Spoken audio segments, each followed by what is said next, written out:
새벽 5시 42분 아덴만 해역. 짙은 해무 속에서 구조 신호가 마지막으로 깜빡이더니 사라졌다. 그날 미군 헬기는 접근조차 못하고 철수했다. 하지만 단 한 척 한국 해군은 끝까지 물러서지 않았다. 헬기 조종사의 숨가쁜 무전이 들린다. 시야 20m야! 접근 불가! 다시 시도! 안 돼! 이건 추락하기다! 곧이어 통신이 끊기며 공기는 다시 적막해졌다. 그 순간 한국 해군 특수전 고속단정 알스 팀장이 낮고 단단한 목소리로 말했다. 우린 들어간다. 실패하면 저 사람들은 끝이야. 미군이 포기한 그 바다에서 왜 한국 해군은 작전을 성공시켰을까? 그리고 바로 이어지는 한 문장. 그 이유는 누구도 예상하지 못한 단 하나의 선택 때문이었다. 영상 시청 전 구독과 좋아요 눌러주세요. 영상을 제작하는데 큰 힘이 됩니다. 새벽 5시 40분. 아덴만 해역을 뒤덮은 짙은 해무가 수평선을 완전히 지워버렸다. 바다 위로 스며드는 찬 공기는 소금기와 함께 불길한 정적을 실어 날랐다. 습한 공기가 폐를 파고들며 목구멍을 따갑게 만들었다. 갑작스럽게 어둠을 가르는 주황색 신호탄이 하늘로 솟아올랐다가 바다 속으로 꺼져들었다. 마지막 구조 신호였다. 한국 상선 명성호의 마지막 외침이었다. 선체에서 들려오는 우웅거리는 엔진음이 갑자기 뚝 끊어졌다. 고요함이 바다를 덮었다. 파도가 선체를 때리는 둔탁한 소리만이 해무 속에서 메아리쳤다. 이미 1시간 전 이군 해상 초계 헬기 한 대가 접근을 시도했지만 예상치 못한 난기류와 시야, 제로 상태 때문에 철수한 상황이었다. 헬기 조종사는 마지막 교신에서 이렇게 전했다. 시야 확보 불가능. 안전거리 확보 후 철수합니다. 명성호 갑판 위에서는 해적 2명이 밧줄 사다리를 선체에 고정하며 무언가를 중얼거리고 있었다. 검은 복면으로 얼굴을 가린 그들의 움직임은 익숙했다. 이미 여러 번 해봤다는 듯한 손놀림이었다. 선원 11명은 엔진실 깊숙한 곳에 몸을 웅크리고 있었다. 뜨거운 엔진열과 기름 냄새가 진동하는 공간에서 그들은 숨을 죽이고 있었다. 한국 해군 고속단정 2척이 해무 속에서 조심스럽게 접근하고 있었다. 거리는 대략 200m. 하지만 선체의 정확한 위치를 눈으로 확인할 수 없는 상황이었다. 단정의 선수에서 차가운 바닷물이 튀어올라 대원들의 얼굴을 적셨다. 소나 장비에서는 계속해서 잡음만 울려 퍼졌다. 지지직거리는 전자음이 헤드셋을 통해 귀를 파고들었다. 레이더 화면도 마찬가지였다. 초록색 점들이 무의미하게 깜빡거릴 뿐이었다. IBS 팀장인 김상훈 중사가 헤드셋을 벗어던지며 이를 악물었다. 그의 관자놀이에는 굵은 땀방울이 맺혀 있었다. 소나로는 안 됩니다. 직접 눈으로 확인할 때까지 소리만 믿고 갑시다. 그가 부하들에게 조용히 지시했다. 목소리는 낮았지만 단호했다. 15년 경력의 베테랑다운 침착함이었다. 단정의 엔진을 최소한으로 줄이고 팀원들은 귀를 바다 쪽으로 기울였다. 파도 소리 사이로 들려오는 희미한 금소금. 뭔가가 갑판에서 굴러다니는 소리였다. 아마도 도구나 무기일 것이었다. 간헐적으로 들리는 선원들의 발소리. 그리고 갑자기 둥그런 무언가가 물에 빠지는 소리가 들렸다. 첨벙 하는 소리가 해무 속에서 또렷하게 들려왔다. 저들이 뭔가를 바다에 던지고 있습니다.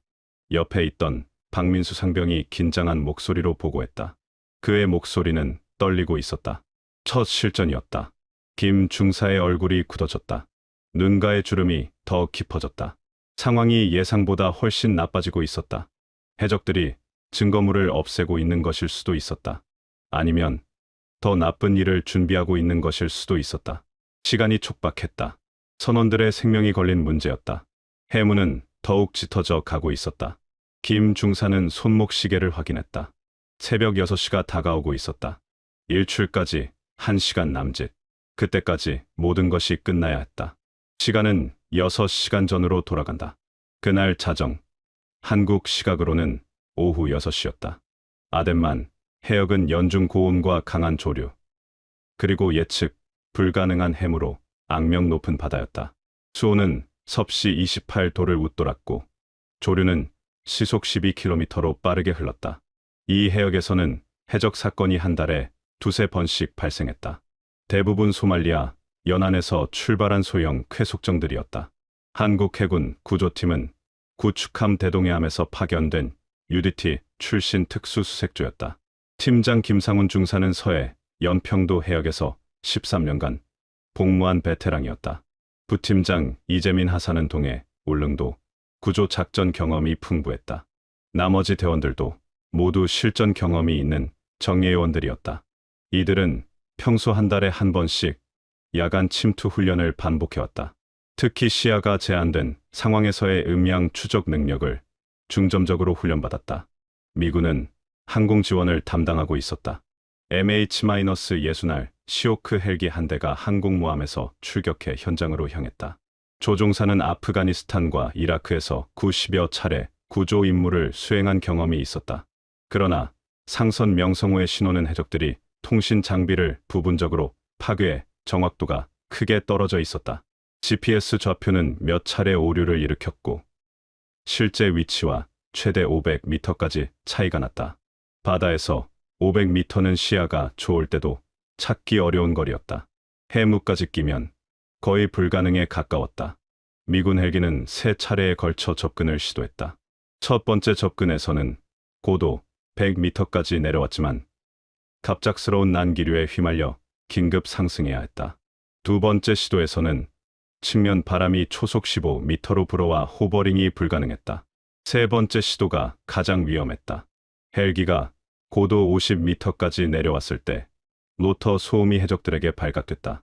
갑판에서 총성이 들려왔다. 조종사는 즉시 철수 명령을 내렸다. 시야 확보 불가능. 적의 대응 사격 확인됨. 안전거리로 철수합니다. 마지막 교신이었다. 반면 한국 해군은 다른 판단을 내렸다. 작전 지휘관인 함정부장 최영민 대위가 직접 지시했다. 시각 확인 전까지 작전 중단 없음. 해상 접근으로 전환한다. 이는 한국 해군 특유의 현장 중심 의사결정 방식이었다. 헬기는 포기할 수 있어도 배는 끝까지 간다는 원칙이었다. 이 원칙은 6.25 전쟁 때부터 내려온 전통이었다. 김상훈 중사는 해역 지형을 꼼꼼히 분석했다. 그는 평소와 다른 점을 발견했다. 해무의 움직임이 일반적인 바다, 안개가 아니었다. 육지에서 밀려온 형태였다. 즉, 소말리아 연안의 모래바람과 바다의 습기가 만나 생긴 현상이었다. 이런 해무는 새벽 5시경에 가장 짙어지다가 일출과 함께 급속히 걷힌다는 특징이 있었다. 이 해무는 2시간 안에 걷힙니다. 김 중사가 최 대위에게 보고했다. 바로 이 판단이 이후 작전의 성공을 좌우하는 핵심 정보가 됐다. 고속단정 두 척이 해무 속에서 조심스럽게 전진하고 있었다. 엔진 소리를 최대한 줄인 채 시속 5km로 천천히 움직였다. 김상훈 중사는 단정 선수에서 손을 물에 담그며 물결의 변화를 감지하고 있었다. 물결이 뭔가에 부딪혀 돌아오는 느낌이 손끝으로 전해졌다. 아직 선체는 보이지 않았지만 가까워지고 있다는 확신이 들었다. 갑자기 쾅 하는 둔탁한 금속음이 해무를 가르며 울려 퍼졌다. 모든 대원들이 몸을 움츠렸다. 소리는 예상보다 훨씬 가까운 곳에서 들려왔다. 마치 바로 앞에서 쇠망치가 철판을 두드리는 것 같았다. 이어서 찌직 하는 마찰음과 함께 무거운 것이 끌리는 소리가 들렸다. 갈고리입니다. 이재민 하사가 낮은 목소리로 말했다. 해적들이 상선에 고정하려고 박아둔 갈고리가 선체에 부딪히며 내는 소리였다. 김 중사는 즉시 손짓으로 신호를 보냈다. 모든 대원들이 자세를 낮추며 무기를 점검했다. 10m 이내다. 김 중사의 직감이었다. 15년 경력으로 쌓인 감각이 그렇게 말하고 있었다. 단정의 엔진을 더욱 줄여 거의 들리지 않을 정도로 만들었다. 이제부터는 조류에 몸을 맡긴 채 접근해야 했다. 해무가 너무 짙어서 손을 앞으로 뻗어도 보이지 않았다. 마치 우유빛 벽 속에 갇힌 기분이었다. 습한 공기가 얼굴에 달라붙으며 호흡을 방해했다. 김 중사는 귀를 쫑긋 세우고 물결 소리에 집중했다. 파도가 뭔가 큰 물체에 부딪혀 되돌아오는 소리가 점점 뚜렷해졌다. 물결이 선체 바닥을 핥는 특유의 출렁거림도 느껴졌다. 갑자기 갑판 위에서 목소리가 들려왔다. 외국어였다. 소말리아 방언으로 보였다. 두 명이 뭔가를 놓고 말다툼을 하고 있었다. 목소리는 흥분해 있었고 서로 다른 의견을 내세우고 있는 것 같았다. 그 순간 또 다른 소리가 들렸다. 똑똑똑 하는 규칙적인 타격음이었다. 금속으로 금속을 두드리는 소리였다. 선원이 신호를 보내고 있습니다. 박민수 상병이 조심스럽게 귀띔했다. 엔진실 안에서 누군가가 문을 두드리며 SOS 신호를 보내고 있는 것이었다. 3번 짧게, 3번 길게, 다시 3번 짧게. 국제적으로 통용되는 구조 요청 신호였다. 소리는 계속 반복됐다. 선원들이 아직 살아있다는 증거였다. 그러나 동시에 위험한 신호이기도 했다. 해적들이 이 소리를 듣고 더 가혹하게 굴 수도 있었다. 김 중사는 시계를 확인했다. 새벽 5시 55분. 일출까지 1시간도 채 남지 않았다. 해무가 걷히기 시작하면 은밀 접근이 불가능해진다. 그때가 되면 정면 돌파 외에는 방법이 없었다. 지금이 기회다. 김 중사가 속으로 중얼거렸다. 그러나 문제가 있었다. 지금 들어가면 해적과 바로 마주칠 수밖에 없는 거리였다. 상선까지 불과 몇 미터밖에 남지 않았다. 갑판 위의 해적들은 아직 그들의 존재를 모르고 있었지만 한 번 발각되면 선원들이 위험해질 수 있었다. 이재민 하사가 김 중사를 바라봤다. 눈빛으로 무언의 대화가 오갔다. 들어갈 것인가, 기다릴 것인가, 결정해야 할 순간이었다. 바로 이 지점에서 모든 것이 시작될 것이었다. 갑자기 무전기에서 지지직거리는 잡음이 터져 나왔다. 김상훈 중사가 무전기를 귀에서 떼며 얼굴을 찌푸렸다. 이상하다. 교신이 안 됩니다. 평소라면 깔끔하게 들리던 구축함과의 교신이 완전히 차단됐다. 전파 상태가 급격히 악화된 것이었다. 이상한 점은 무전기뿐만 아니라 GPS까지 오작동을 일으키기 시작했다는 것이었다. 화면에 표시되는 좌표가 계속 바뀌었다. 때로는 육지 한가운데를 가리키기도 했다. 이재민 하사가 자신의 GPS를 확인해봐도 마찬가지였다. 중사님, 저희 GPS도 같은 상황입니다. 김 중사는 즉시 상황을 파악했다. 해적들이 방해, 장비를 사용하고 있는 것이었다. 소말리아 해적들이 최근 들어 전자장비 교란 기술을 익혔다는 정보가 있었다. 그들이 상선을 납포한 후 추적을 방해하기 위해 쓰는 수법이었다. 문제는 이것만이 아니었다. 두 번째, 고속단정과의 교신도 끊어졌다. 서로 간의 위치 공유가 불가능해진 것이었다.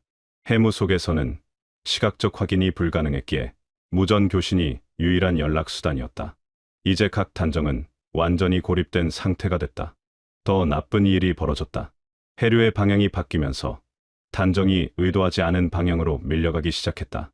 김 중사가 나침반을 확인했지만 바늘이 계속 흔들리고 있었다. 전자 교란의 영향이었다. 상선과의 거리가 멀어지고 있습니다. 박민수 상병이 물결 소리를 듣고 보고했다. 아까까지 가까이 들리던 금속음이 희미해지고 있었다. 김 중사는 즉시 결단을 내렸다. 소음, 기반 접근으로 전환한다. 모든 장비는 끄고 귀에만 의존한다. 최후의 수단이었다. 엔진을 완전히 끄고 조류에 몸을 맡긴 채 오직 소리만으로 상선을 찾아가는 것이었다. 대원들은 숨을 죽이고 귀를 곤두세웠다. 상선에서 들려오는 기계음의 리듬, 갑판 위 해적들의 발걸음, 엔진실에서 선원들이 바닥을 두드리는 미세한 금속음, 이 모든 것이 방향을 가리키는 유일한 단서였다. 그러나 바다는 소리를 교묘하게 왜곡시켰다. 파도에 반사된 소리가 실제와 다른 방향에서 들려왔다. 해무가 소리를 흡수하거나 증폭시켜 거리 감각을 혼란스럽게 만들었다. 김 중사가 오른쪽을 가리켰다. 저쪽에서 엔진음이 들립니다. 그러나 이재민 하사는 고개를 저었다. 아닙니다, 중사님. 왼쪽에서 들려옵니다. 박민수 상병은 또 다른 방향을 지목했다. 정면에서 들리는 것 같은데요. 세 명이 서로 다른 방향을 가리키고 있었다. 15년 경력의 김 중사도 확신이 서지 않았다. 바다의 음향 효과가 예상보다 심각했다. 그때 하늘에서 이상한 소리가 들려왔다. 우웅거리는 저주파 소리였다. 처음에는 파도 소리인 줄 알았다. 그러나 리듬이 일정했다. 헬기의 로터 소리였다. 아까 철수했던 미군 헬기가 원거리에서 맴돌고 있는 것 같았다. 문제는 이 헬기의 소음이 모든 장비를 더욱 교란시키기 시작했다는 것이었다. 나침반 바늘이 미친 듯이 돌아갔다. GPS는 아예 신호를 잃었다. 무전기에서는 헬기 교신이 새어나오며 더 큰 잡음을 만들어냈다. 젠장, 모든 게 꼬이고 있어. 김 중사가 속으로 중얼거렸다. 상황은 점점 악화됐다. 시간은 계속 흘러가고 있었고 해무는 조금씩 옅어지기 시작했다. 곧 그들의 존재가 드러날 것이었다. 모든 것이 한 번에 뒤틀리는 순간이었다. 상황이 더 이상 버틸 수 없는 지경에 이르렀다. 김상훈 중사는 최후의 결단을 내렸다. 이재민, 박민수, 물에 들어가서 직접 확인한다. 목소리는 차분했지만 단호했다. 이재민 하사가 즉시 고개를 끄덕였다. 알겠습니다. 박민수 상병의 얼굴이 순간 하얗게 질렸다. 차가운 바다에 뛰어든다는 것은 목숨을 거는 일이었다.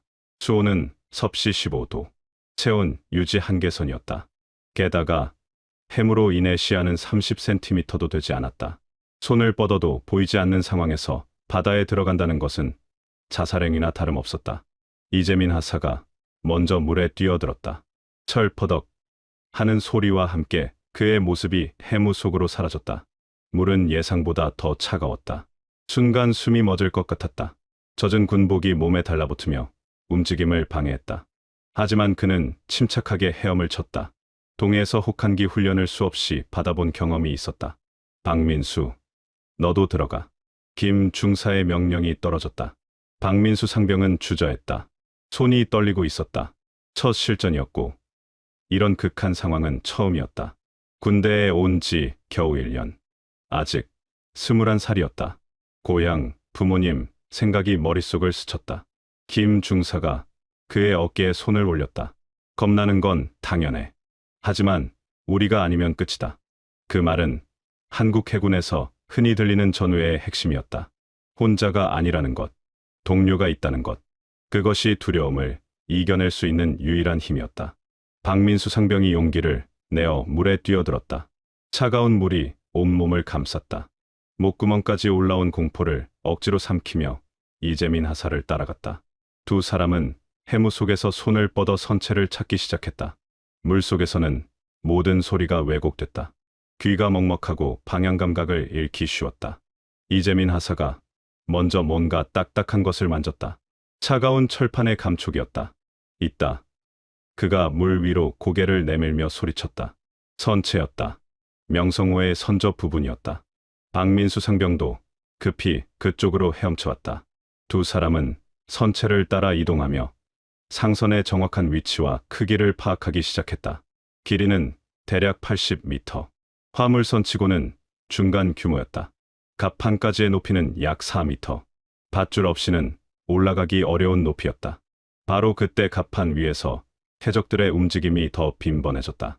발걸음 소리가 이쪽 저쪽으로 바쁘게 움직였다. 뭔가 준비하고 있는 것 같았다.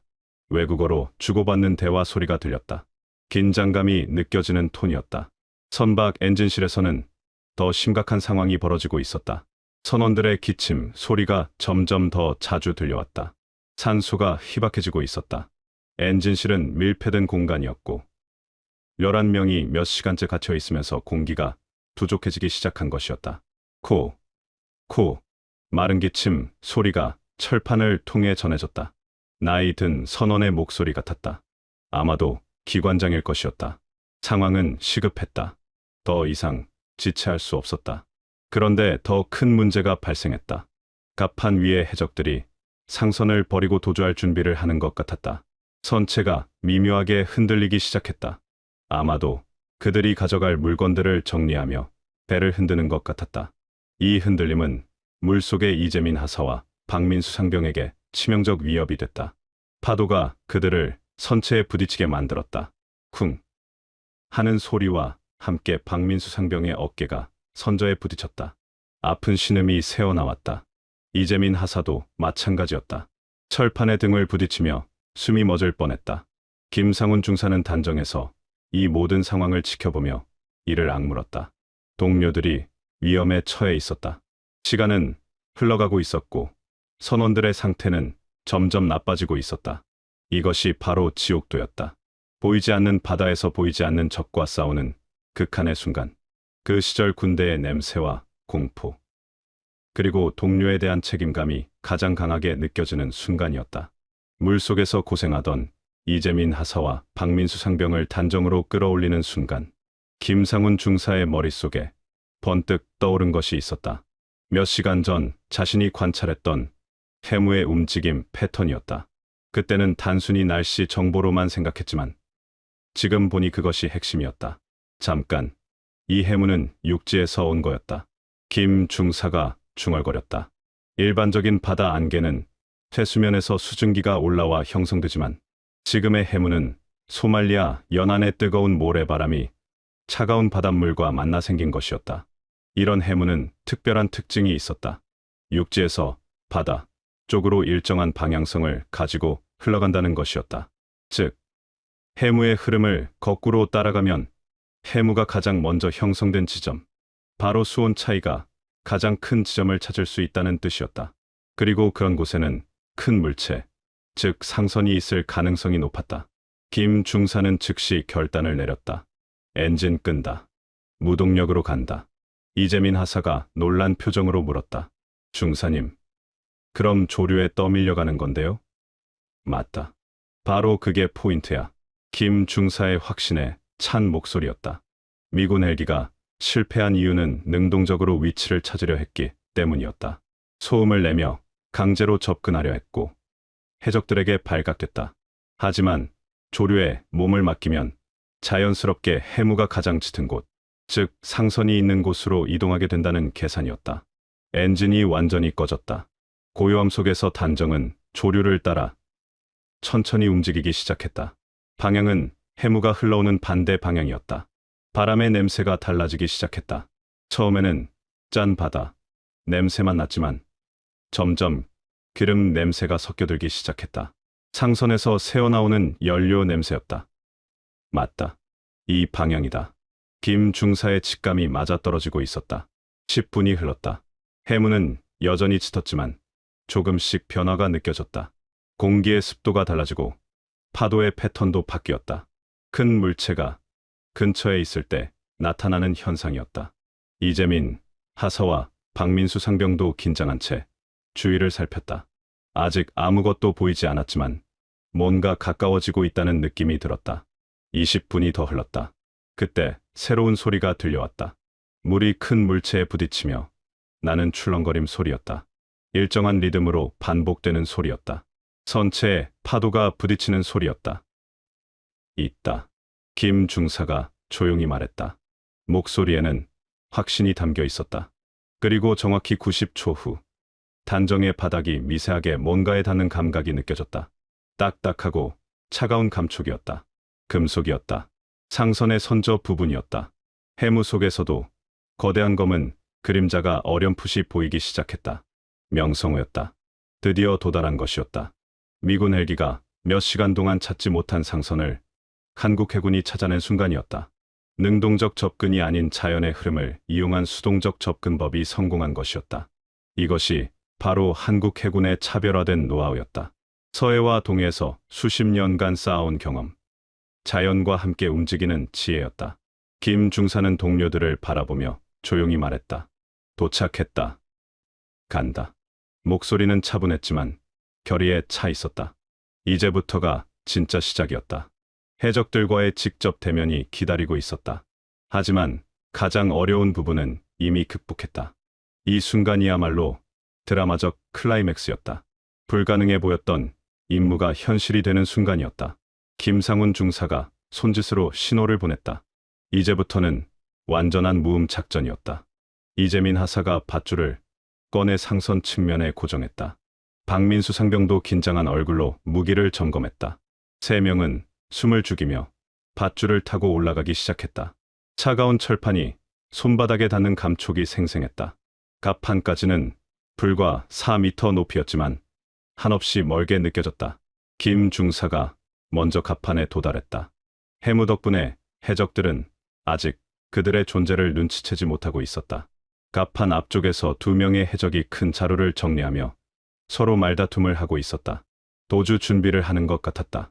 김 중사가 뒤따라 올라온 이재민 하사에게 눈짓으로 지시했다. 둘로 나뉘어 접근하라는 신호였다. 이재민 하사는 왼쪽으로, 김 중사는 오른쪽으로 이동했다. 박민수 상병은 갑판 가장자리에서 대기했다. 갑작스럽게 해적 중 한 명이 뒤를 돌아봤다. 그의 눈이 김 중사와 마주쳤다. 순간 놀란 표정을 지으며 뭔가를 외치려 했다. 하지만 김 중사가 더 빨랐다. 세 걸음 만에 접근해 해적을 제압했다. 다른 해적이 총을 꺼내려 했지만 이재민 하사가 옆에서 막아섰다. 꼼짝 마. 김 중사가 영어로 외쳤다. 두 해적은 저항했지만 금세 제압됐다. 15년 경력의 노련함과 혹독한 훈련의 결과였다. 갑판 위는 순식간에 조용해졌다. 이제 선원들을 구조할 차례였다. 엔진실로 향하는 문은 굳게 잠겨 있었다. 김 중사가 문을 두드리며 소리쳤다. 한국 해군입니다. 안전합니다. 문 안에서 흐느끼는 소리가 들려왔다. 안도의 눈물이었다. 문이 천천히 열리면서 선원들이 하나둘씩 모습을 드러냈다. 11명, 전원이 무사했다. 기관장으로 보이는 나이 든 남자가 김 중사의 손을 꽉 잡았다. 고맙습니다. 정말 고맙습니다. 목소리가 떨리고 있었다.